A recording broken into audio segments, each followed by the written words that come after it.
Hello and welcome everyone to HTMcast episode 4! Today we are bringing you... What are we bringing them, Mishi? Stuff. And more stuff being brought to you by... different week. Hat. Wow. Introduce yourself. Hey, I'm myself. That one guy, the H. That one that you don't ever hear because you always stop the video after the little stuff. Yeah, there's more guys. And I'm Ty! And I guess I'm the only one that's excited for these anymore. I'm excited for them. Then why aren't you excited? How 'Cause I've thrilled been I am. working all day. This is my excited voice. You get up and go to work and have to come home and deal with you brats. I'm not That's a brat. Brats? I made you dinner. Jeez. I ate that dinner. I bought that dinner. Right then. So, News or I feed! I'm not gonna keep explaining what each section is. We're just gonna... I mean, this is the section where we talk about news. Get your own section. Hi guys! News or feed is the section where we talk about all the old news, League of Legends and stuffs. Any changes on PvE and live. So a lot of the stuff we have is really kind of minor for today. I guess one of the things to talk about is Karma. The Karma we work, they're still doing stuff. Apparently they changed her dress. In the Sakura Karma one, right? Yeah, I think in the traditional one as well. They changed her outfit and stuff from community feedback. And like, there's so much that's gone on with Karma in the last week, but I don't really want to talk about it because it's all like, well, they changed her dress. It's or so subject to change. They changed her queue, and it's like, it's all gonna change. The two big things are that Sakura Karma now has her kimono back, which she had in the original skin, but not in the remake. And all the Karma skins now have fans, but only for the dance. Yeah, so they did at least bring that in, which I'm excited for. Her rework is on the PB, like you can play her now, right? Yes. I'm pretty sure, yeah. I haven't gotten around to trying her, but that's cool. They kept delaying it, but I'm sure it's there. It's there now. I promise you that. Okay. So what's next then? So next is Zach's skin. It's special weapon Zach. It looks exactly the same, but it's purple and... Now, I'm sure there's like some really cool animation stuff going on that we haven't seen yet. I hope there is, because otherwise it seems like a lazy skin. It really does, but my point is, I mean, he's a gigantic flubber. What type of skin can you give a flubber and still make that flubbery effect? Flubber. They could have given him like a jellyfish skin if they were really having that much trouble. Seeing him made like out of water or something and see him splash around, that's cool. Or do the same with fire or... Lava. Oh, the lava one would be cool, yeah. Well, we haven't seen the splash art, so there could be so much stuff that we're missing out on. I personally will probably get the skin because I like the purple Zach better than the green Zach because purple's one of my favorite colors, but I'll personally buy it, but I guess I can't blame Riot for it being just a recolor, but I guess, I don't know. I give them the benefit of the doubt that'll be awesome. Yeah, they've done so much awesome stuff lately, you know. They can have breaks. I'm kind of disappointed that they changed the name to Special Weapon Zach as opposed to Grumpy Zach, because that would have suited you so well, Mishi. Hey! Hey! I won't gank your lane then. You never do anyway. You don't need it. Uh-huh. What's next? Well, I was still talking. Oh, okay. So hopefully Zach will be out next week because we're nearing the end of the month, so I'm hoping that we'll get more stuff on him and whatnot. But for now, all the big stuff was announced in last week's episode. Nothing much has changed since then except Purple Zach. Headhunter Nidalee was just went live. Yeah, Nidalee did go live a couple days ago, the new Nidalee skin, and I'm so excited. I'm going to buy it. I feel bad because I haven't bought it yet, but I haven't been on LOL. After last episode where it's like, I bought it 100 times! I haven't been on LOL because I've been so busy with school and work, and it just slipped my mind, and then it was like, oh hey, it's out, let me go buy that. Wow, I forgot my credit card number, and then I just haven't got anywhere since then. So, yeah. So, a little bit bigger news, then we'll talk about the new restricted chat mode that's now live. This isn't live? Yeah. Oh, cool. As of 2 days ago. They've been testing it a bit on the PBE, but it's mainly to make toxic players not toxic because it limits how many messages they're allowed to send in chat during the game. Which, as the game goes on, they get a couple more, so it's not completely limited, but it does limit it. And it's like the picture shows that, restricted for 5 games and whatnot, which I personally like that they do it that way instead of just, oh, you're banned for 24 hours from talking, because then you can just not play and you're not really learning your lesson. But in order to get the thing off, the restriction off now, you actually have to play the game and be good to get it off. And I'm curious to see if it'll actually work, because I think it's a smart idea. They're pretty clever about how they're going about dealing with toxicity. It's mostly light because that guy has the PhD in psychology. So I hope he's going to do a lot of good things for this game. I'm sure he is. He's done a lot so far. They changed his title. He's the lead designer of social systems now. Cool. Riot's pretty much said that they're going to stop fighting toxicity as much, haven't they? They're going to rather reward good behavior. Yeah. Which is how it's supposed to be done. Yeah. I agree with that. So, on to, let's see, what next? There's not really a lot this week. There's 2 more things really to talk about at the moment. And the first thing I want to talk about is Riot released a list of all the people who have been caught elo boosting that are on the professional teams and stuff. There's a North American. For those who don't know, elo boosting is when you pay like a really good player to log onto your account and play the game for you to get you up to a great elo. And that's kind of illegal. At least the Riot does not want that to happen. This is news to me. Mm-hmm. Yeah. I didn't even hear about that. It was a couple days ago. I think Surrender at 20 also did a thing. There are penalties is they have 14-day suspensions from the account, as well as all of Season 2 rewards are revoked. Ouch. So, yeah, and it's people, like, on, Good Game University and CLG, like, Curse. Ah, man, they hit Aframu? Oh, dude. Yeah, I'll have the names in the video. No, Nijackie, why? Why, Nijackie? No! Yeah. I can't believe they'd do that. There's a lot of them. There's 2 Curse people, 3 Complexities, 1 CLG, 1 Good Game University, and I've actually never heard of Vulcan before. Vulcan, I think they're new, because X-Smithy, I definitely recognize his name. That's a wide range of teams, though. Mm-hmm. Yeah. And this is mostly just like the scare tactic that they're using. They're banning a bunch of like big names for everyone to notice and be like, whoa, we better stop. Yeah, I appreciate the fact that they're kind of slamming them publicly, because they're doing it in a nice way, but, you don't want that reputation with you. Mm-hmm. And everyone who plays LoL has the possibility to see this. On to Europe's people, there's... I don't Person notice... from Copenhagen Wolves, Ozone Giants, Against All Authority guys, and somebody from Fnatic. So... The only name I recognize is Yellow Star.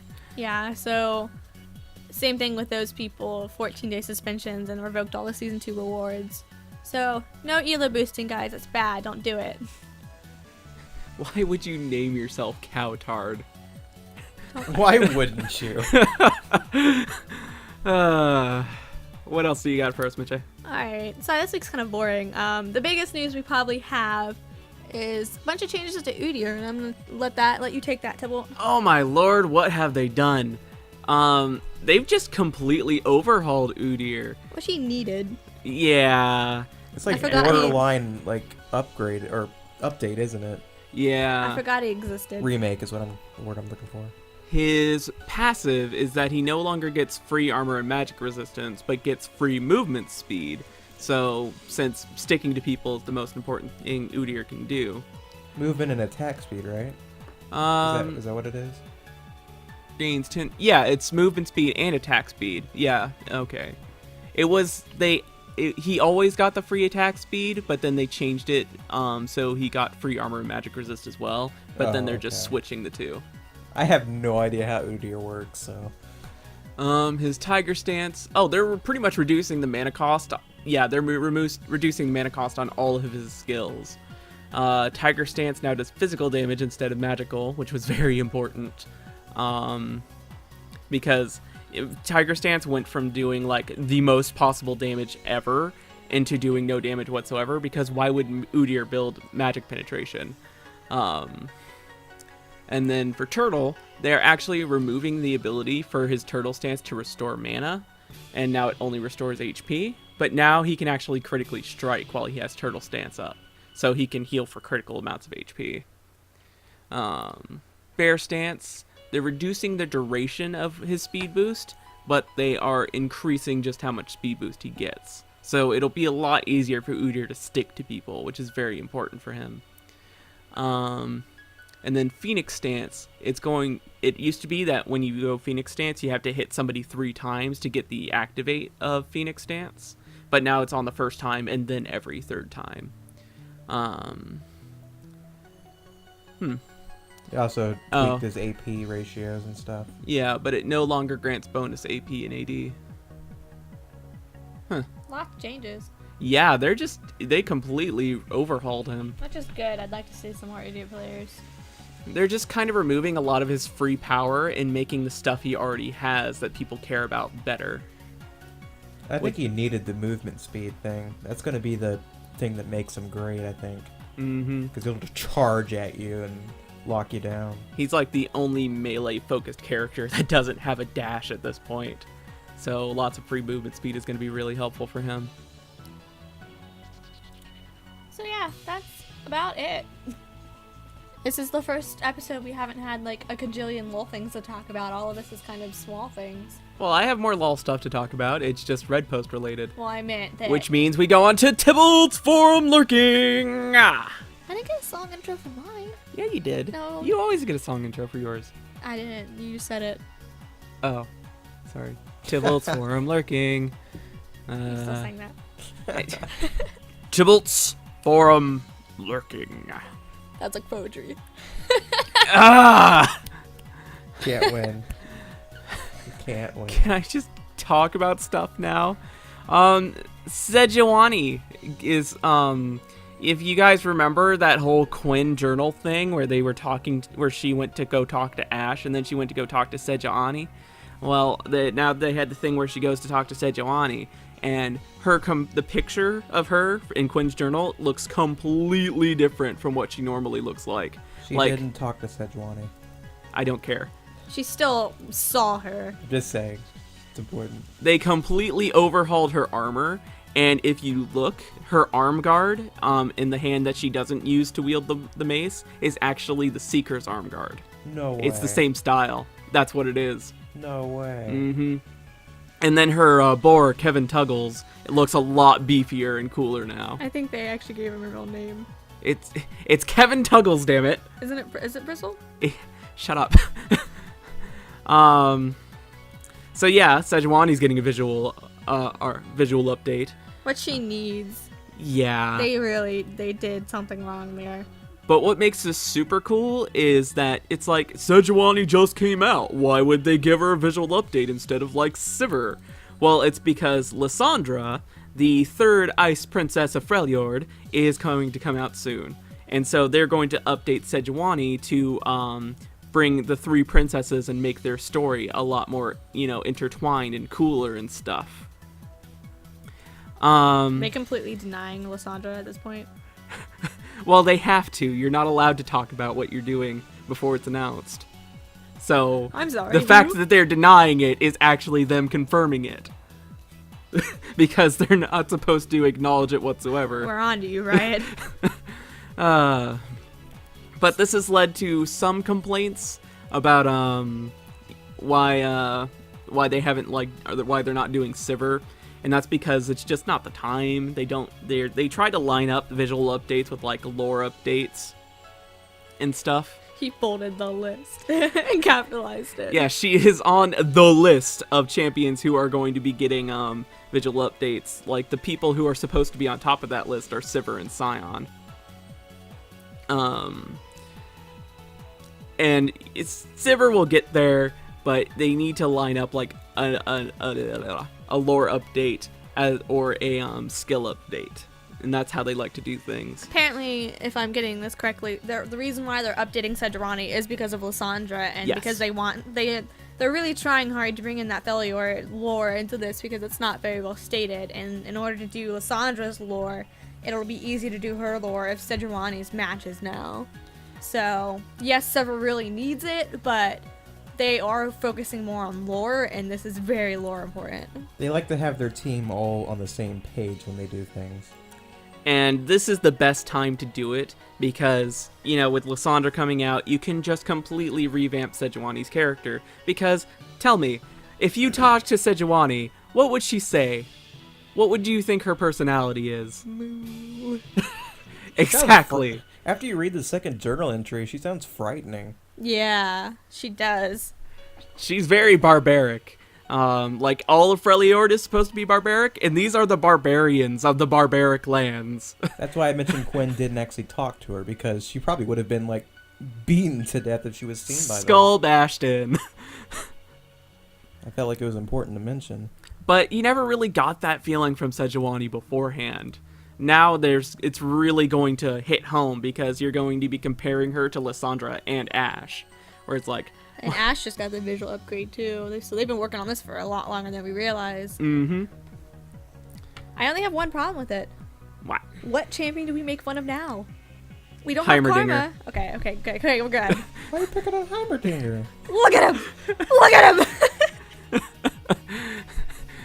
They're just taking away all the champions that we like to pick on. Twitch, Evelyn, Karma, now Sejuani. What are we supposed to do? Riot, stop! Oh, and one of the big things about Sejuani's visual update that I found really cool is that they're going to be updating Kevin Tuggles along with her. So her fighting style is going to include the boar a lot more than it does now. The boar is going to do a lot more work, and it's going to be a lot more visceral feeling when you play her. So she might have animations where the boar is part of the auto attacks? Yes, and other stuff. That'd be neat. Because, you know, right now, Kevin Tuggles doesn't do much. He's just kind of adorable. He does just sit there while Sejuani swings her mace, doesn't she? Where did Kevin Tuggles come from? It's what Iron Stylus named him. Oh, then why is his name Bristle? It's not. His name is Kevin Tuggles. Riot referred to him as Bristle. His name is Kevin Tuggles. Okay. Just don't argue with him. He's the boar champion. Alright, Riot now does 2 champs. is that it for you? Aside from Iron Stylus specifically stating that visual updates will completely revamp the champion's classic skin, they do their best to make sure that the side skins are always pretty much the same as the way they were before. That's all I got. Pardon me. So if you like Sivir's skins, but you don't like Sivir's classic, well, Sivir's classic is what's going to change the most, and then her skins are going to stay pretty much the same. Hopefully they make Spectacular Sivir good. I put my vote that the worst skin in the game is Spectacular Sivir, because it is anything but spectacular. Okay. Well, that's all I got. Does that mean derailed? Oh, come on, I can do the whole thing. If you like trains and you like rails, then you're not gonna like this segment. Derailed. Sounds like some sort of poem. You're bad at this week. How am I supposed to say these kinds of things boringly? I didn't say you had to say I'm that a cheery, sing-song kind of guy. I didn't ever say you had to say that one. You were not happy. Don't lie to the YouTubians. They know. They are the internet. Hat. What? Start your segment. I'm trying. You two won't shut up. So difficult. This is my Yes, segment mister. where I talk about things on the internet not related to LOL. I think Hat's talking. Who's Hat? I don't know. I guess that guy. Why do we have an H in front of our channel name? I think it's part of the internet. Yeah. We should send out a message to YouTube asking them to take the H off, because it's not supposed to be there. For those of you listening to the podcast, I've already left. So, I found a couple of things on the internet, mostly today, actually. You don't tell them that. Don't tell them you're slacking. No, they just stuff just came, like, whatever. Whatever. I'm trying to figure out which order to speak of them, and I guess I might as well start with, Mark of the Ninja is apparently getting a special edition DLC, which I'm kind of happy about. What's Mark of the Ninja? Mark of the Ninja is, it's a 2D stealth game, where you play as a ninja and you stealth around levels, and it's beautifully animated. I don't remember who, is it Cly Entertainment? Is that the people who made them? What's it coming out on? It's already out. It is out on the Xbox Live Arcade and on Steam. And it's a wonderful game. If you like the whole stealthy aspect of things, it's brilliant. And this special edition DLC apparently adds a flashback level, which is something that happens before the game, and it apparently links up the story a bit better. It also adds a new play style. In the game, you can equip different play styles, quote unquote, which change how you interact with the levels and stuff, like how your character acts. There's adding a new that, which is apparently a bit more non-lethal, and they're adding 2 new items. No price yet, and apparently it's due for this summer. So that's pretty cool. I've been waiting for that game to get some sort of DLC. Non-lethal methods and to get through video games should be like standard these days. I love stealth games so much, and to have that option of where, like, if you go in the Mark of Ninja, you can go through, kill everybody, but you still have to do it sneakily. It's great. So that's happening. Which one to talk about next? DuckTales. DuckTales, yes. Ooh. I just read this before the podcast. DuckTales is apparently getting a modern remake. Let's see. Coming to modern consoles thanks to WayForward Technologies via Capcom. So it's a modern remake of the original NES platformer. I don't know. I played the Game Boy one of DuckTales. I don't know if it was the same as the NES one, but regardless, I'm excited for it because DuckTales, just listen to the theme song and everything's okay. Everything is right in the world. No one's starving. People are warm. It's just a good feeling. Just ducks, man. And the Not tales bunnies. they're in. So yeah, that's pretty cool. There's a revealed trailer of that. I don't know if there's a release date yet, but hopefully that'll be sometime soon. That'll be cool to see. Unfortunately, like everything that's been announced in the past couple of months is like set for 2014, and it makes me cry. It's set for 2014, and right now it's being revealed at PAX. Everything. Just I'm so across the sad board. we're not at PAX right now. I know, right? I wanted to go. PAX time is so interesting because YouTube grinds to a halt and Twitter explodes, and it's crazy time.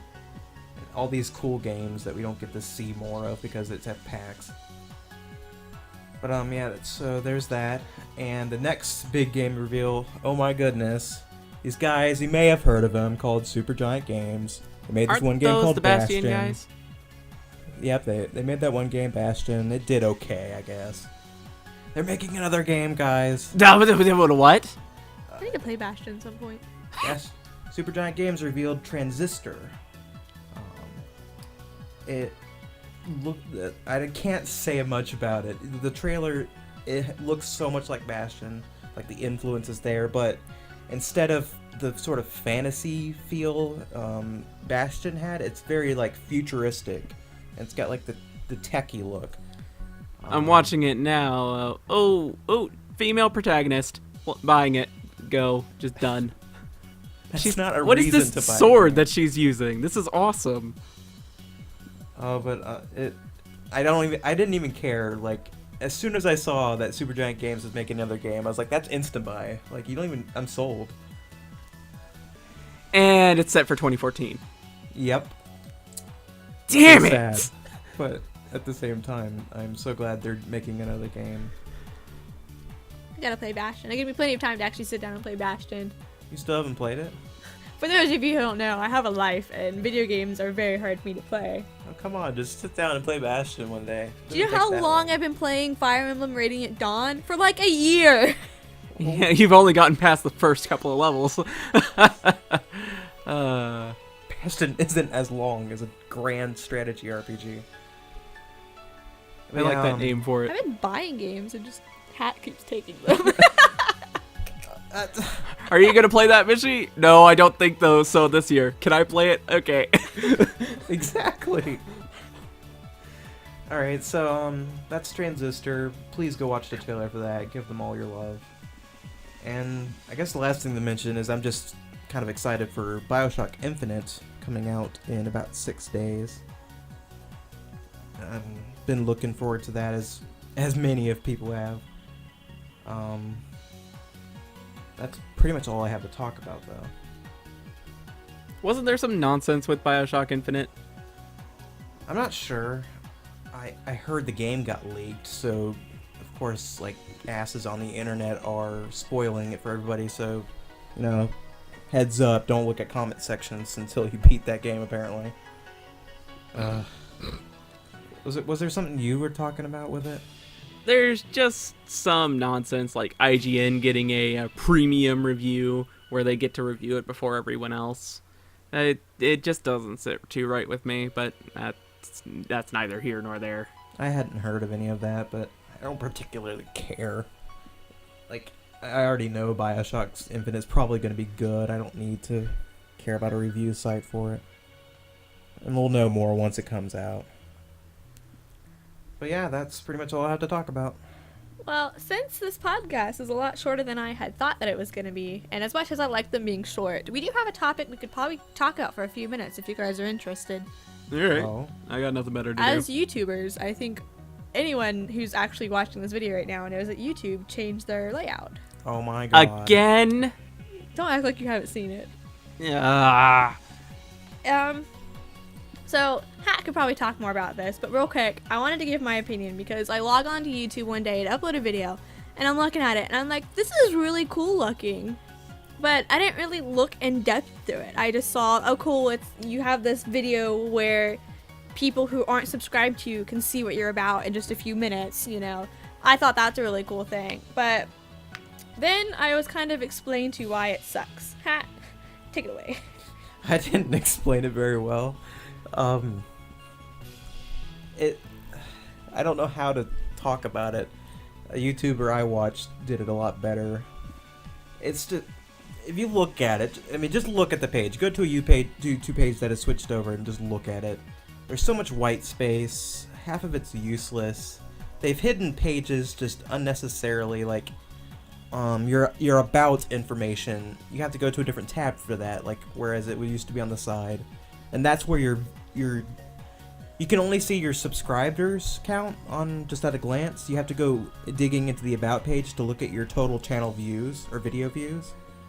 And stuff like a limited number of off-site links and social links and stuff. And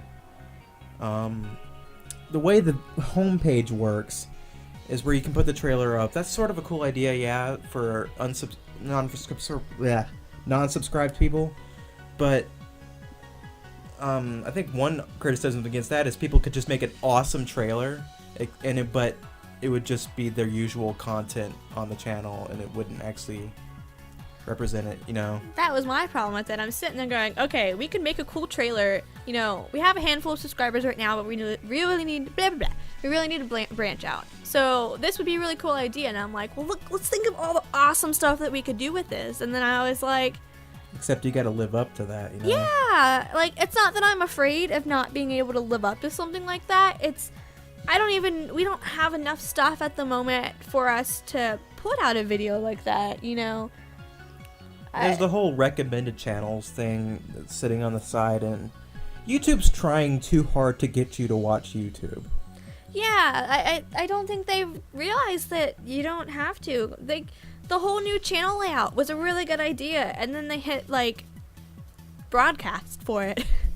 And then it's just ever since then it looks, I keep finding more and more things that I don't like. people can correct me if I'm wrong on this, but people don't go to YouTube so YouTube can tell them what to watch. You go to the YouTube so you can see these people you watch, or people that other people have suggested, not some site that arbitrarily tells you, hey, you might like this video. Like, you come I've to never YouTube. like watched the recommended for you or this is what people are watching thing. I've been very pissed off because I have to click an extra button to just see my subscription uploads. I know, right? Having to get to uploads only, like, they're making it too hard to get to you watch what you've been wanting to watch. They're shoving all the stuff in your face that you don't need. I think the only way that I would be okay with the recommended videos, if it wasn't already videos that were very, very popular. If they specified recommended videos to be new YouTubers, or people with only like us, we only have 100 subscribers, or people with like 15 subscribers that are putting out videos, like, YouTube obviously is noticing these people because these people are being offered small partnerships like we have. Mm-hmm. So it's not like they're not seeing our stuff. So why not make it saying, hey, these people are new and cool? That I would be okay with. The whole YouTube, like, ranking system to get it to see what it offers to people is so broken. And it makes it really hard for people to make a business in this. Like, really, do you have to recommend Smosh to people? If people are going to watch Yeah. Smosh, they already know about Smosh. Seriously. There's It should be more about people sharing videos and not YouTube. It just really bothers me, and they're making it so hard for YouTubers to do their thing. And they need to fix their site. Fix, like, all the so many times I see on Twitter people complaining about the uploading just breaking or not working or scheduling videos at the wrong time. knock And- on wood, this hasn't happened to us in a while, but when we were first starting out, there were so many times I would upload a video and it would go through the whole upload process. It would upload, it would process, and then it would be live, but the video would never have really uploaded to begin with, so it wasn't there. People suffer through this thing every day too, and it's never the same problem. It's always different stuff. But you know what does work on YouTube every time? If you type in "do the Harlem Shake" and hit enter, it goes to a page and the screen starts shaking the stupid Easter egg. That works every time, but freaking uploading is a 50-50 chance almost. Yeah. Something else, yeah, like, there's one thing about how they have it laid out where it's repeating videos for people to watch on your actual channel, but the two major problems I have, I think I already mentioned the one, and I don't remember what it is off the top of my head because I'm slow. The second one is, I really don't like how white all the space is. It doesn't feel... So much white space. It doesn't feel unique to me. Like, it's a good idea, and I like that anyone can have a banner now, but it doesn't feel unique. And not to mention that the banner size is so small that there's not even creativity allowed. It's actually a big file size, like 2,000 by 1.5,000, except they were limited to 1 megabyte. Like, what are you supposed to do with that? I mean, even our derpy little black square with the HTML letters in different colors is a megabyte. And how am I supposed to make that into a big border? I understand if they don't want it to clutter up or people to get crazy with it, but that is way too little of a limit. That's like going back to the whole people can only upload like 2-minute videos. Like, it's just a restriction that doesn't need to be there. You I know, also it'd be don't fun- want to... Oh, go ahead. I just said I also don't even want to point out how many times YouTube recommends me videos I've already watched. That's kind of annoying. That's the most annoying thing. It's like, oh, you might like this. Like, YouTube, I just watched that. Like, a minute ago. Sorry, what were you going to say, Tibble? I was gonna say, it would be fun if you could, like, have videos, you can suggest other videos for people to watch through YouTube. Like, when you upload a video, you can link to some other videos, so you can plug to other people's videos without having to plug it inside the video. It's like, this user recommends these videos. The only way you can really do that is you have to be subscribed to the person and you just like a video. Yeah. Like, that's, like, the only real way you can do that, is you can see what your favorite YouTubers are liking, but that's it. Like,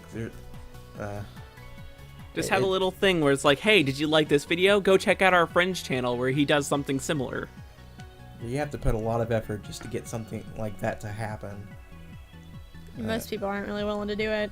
It's too difficult. It's YouTube, I want to love you. Just please fix your stuff.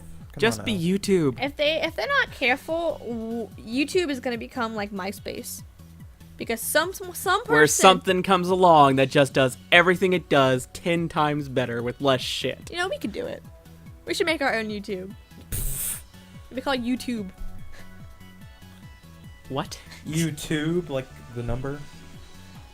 So That it'd be works. like the sequel of YouTube. I'm pretty sure that's already been made. You Oh. shut up. I'm pretty sure it's just a phishing site.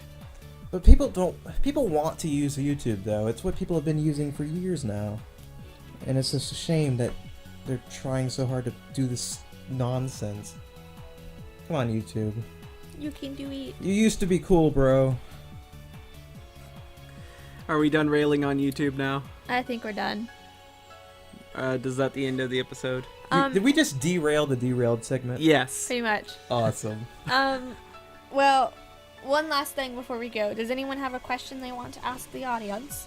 Who do you think should get the next visual update? Because That's a been lot of so people were... overdone. No. People have an opinion. And a lot of people have expressed the opinion that they don't want it to be Sejuani. Also, you can tell us what you think about the new YouTube look. I'm curious to see it from two different points of views, from uploaders as well as just watchers, because it's a different experience for both those people. Indeed. So, I see YouTube in a completely different light now that, you know, I am a YouTuber. yeah, you don't even realize the crap that you have to go through to put videos out. I sort of see both ends of it because I still YouTube's my television now, but I still want to see other people's opinions. We just derailed the question of the week.